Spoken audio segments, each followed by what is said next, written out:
Yesterday was the news of a blockbuster NBA trade in the works that would send Russell Westbrook to the Lakers, marking the third straight season the former league MVP was traded. And Vegas seems to think that the Lakers getting even more buckets will be pretty significant. Ryan, there's just going to be so many buckets there. Not balls. So many. They're stacked. They got LeBron, of course, AD, Russell Westbrook now. Their title odds bumped up last night with news of the Westbrook trade. LA back to a 4-1 shot to win it all behind the Nets. Mike and Tony now with more on this and our PTI bonus topic. All right, Wilbon, whose big three would you rather have, the Nets or the Lakers? What, I can't write in Milwaukee's? Just won a championship Sure, go ahead. a little over a week ago.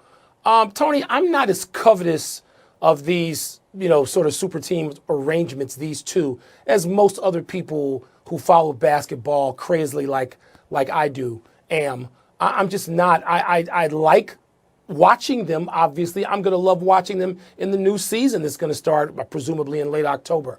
I think that the Nets, if they can stay healthy, and that's a big phrase for this year too, Tony, I think it takes some time to get used to each other, even if you like each other, and the Nets certainly seem to do that. And I think the Lakers are going to need some time, particularly to play with Russell Westbrook. You know this from Washington this past year. It took him about a quarter of the season, or a third of the season, actually, to get going. And when he got going, my God, it was spectacular. But the time it takes you can finish back up the track. And other teams will have home court, and they don't necessarily need that disadvantage. So I think the Nets narrowly, at least for this year. So my initial response to this was that I thought it would be the Lakers because the Nets were not healthy. All of them were hurt. And I don't know that all of them come back and they're all healthy. But LeBron's been hurt a lot the last 2 years. Anthony Davis misses a lot of games. Even Westbrook missed games this year. So that's counterbalanced for me. And then I was going to say, well, maybe the Nets, because the Nets are so much younger. But they're not so much younger. They're not. Durant's going to be 33 this year. Harden will be 32. Westbrook will be 33. And LeBron is 30. LeBron is old, but he's such a great physical specimen. So another counterbalanced argument. The one thing I'll say now, and it probably will sound crazy to you, is I believe at the moment that the West is somehow easier to win for the Lakers than the East is for the Nets. Ooh. I don't know, Tony. Remember, Denver is going to get back Jamal Murray, and we don't know where some of those other teams are going to land. How good are the Clippers going to be, particularly if Kawhi Leonard is out for a whole year? That may be a feather in your cap in terms of that argument. But I still think the West is so loaded. I mean, Doncic figures to get some help, and Dallas ought to take a step forward.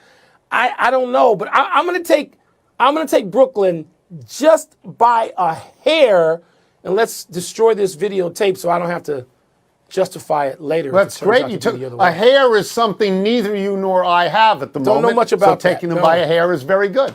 That's right. That's it. We're done.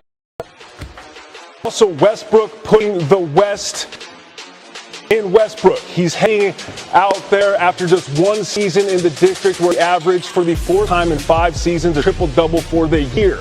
He heads home to Los Angeles to join Bron, AD, and the Lakers. The deal agreed to yesterday has LA getting Russ from the Wizards in exchange for LA's number 22 pick last night, Kyle Kuzma, Montrezl Harrell, and KCP.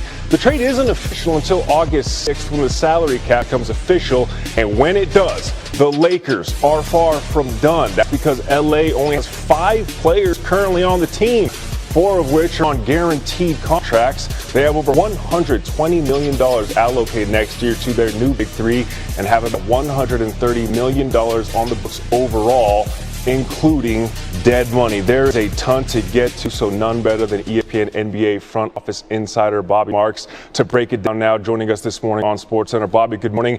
How do the Lakers now fill out the rest of that roster?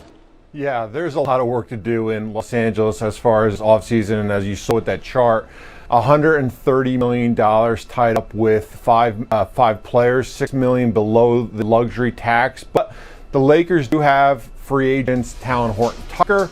They have Alex Caruso they can bring back. They've got bird rights on both players. Keep an eye on what happens to Dennis Schroeder, potentially to use in a sign-and trade to bring back players. But there is still a lot of work to be done as far as filling out all those holes for the Lakers this offseason. So Westbrook will be the third former MVP to start 4 straight seasons with a different team, going now home back to LA. Westbrook leaving the Wizards after just 1 season. How does this deal impact Bradley Beal's future in the district? Yeah, I actually like what Washington did on Thursday night. I actually consider them one of the big winners here when they took the Westbrook contract and they broke it up into Kentavious Caldwell-Pope and Kyle Kuzma. Players like that. And I think what's going to happen now is that GM Tommy Shepard, he's going to have to sell the future to Bradley Beal. He is going to have to show him how this roster is going to look potentially in 2022, which is next year, when they could have $25 to $30 million in cap space. And you're almost going to have to treat Beal like a free agent. You are going to have to recruit him. He's extension eligible starting on October 1st. And you are going to have to show him what this roster is going to look like, not just now, but also in the future. Beal entering the last year of that contract, like mentioned, poised to be a free agent next offseason. Bobby Marks joining us this morning on SportsCenter. Make a pick, but they made the biggest move of the offseason so far, agreeing trade for Wizards guard and LA native Russell Westbrook. The Wizards will receive Kuzma, KCP, Montrez, and the rights to number 22 pick Isaiah Jackson, which has since been dealt to Indiana. The Wizards will also send Lakers 2 future second-round picks. Russell Westbrook is going to be a Los Angeles Laker after all these years. Remember, he played his high school basketball here. He went to UCLA. I'll start with you, Big Game James. Your thoughts when you heard the trade. You like it. You're sold on it. What were some of the things going through your head?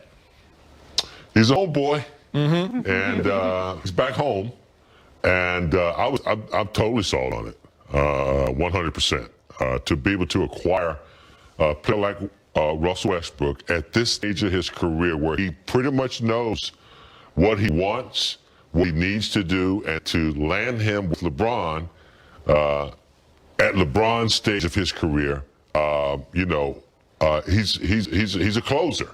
He's a proven closer. A proven guy, comes every night, plays hard.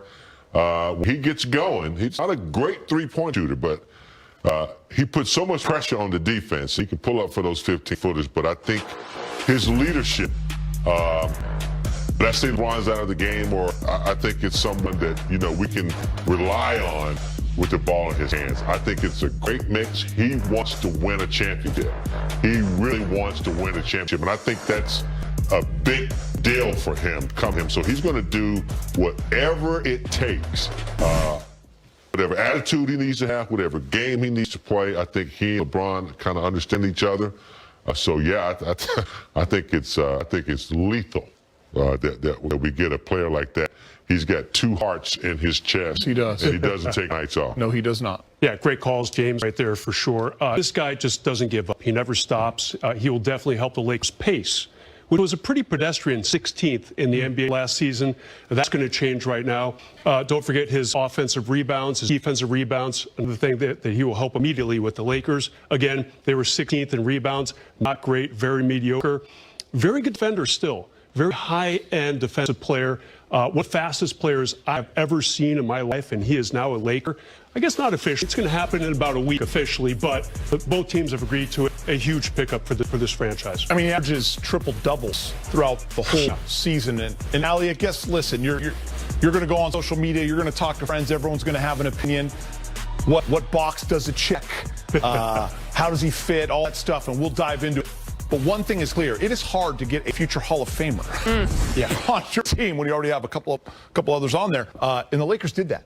I think the one thing, because when you talk about boxes it checks, there's a lot of people talking about the one box that's been preached about, not just this offseason, but for so many off seasons. When you're surrounding a great like LeBron James, and you have the talent and the superstar caliber player Anthony Davis, shooting is a must.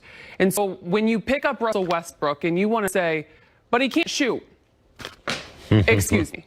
He is a future Hall of Famer. For the last 5 seasons, as we know, he averages a triple-double. He is an enforcer. You talk about the pace, the tempo. What can't this guy do?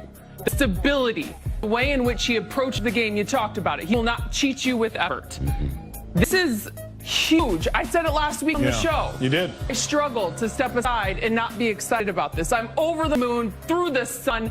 The one thing that I will say that I'm really glad about all of this is on the podcast, you were willing to give up yourself for another guy on the West Coast. And we get Russell Westbrook and get to keep you. And I'm staying. I was trading myself and Zeffy, my dog. We were going to leave for 2 years to Portland. We did talk about that. I said I would have done that, but you know what? I get to stay, and we have a future Hall of Famer. I think that is fantastic. Big game.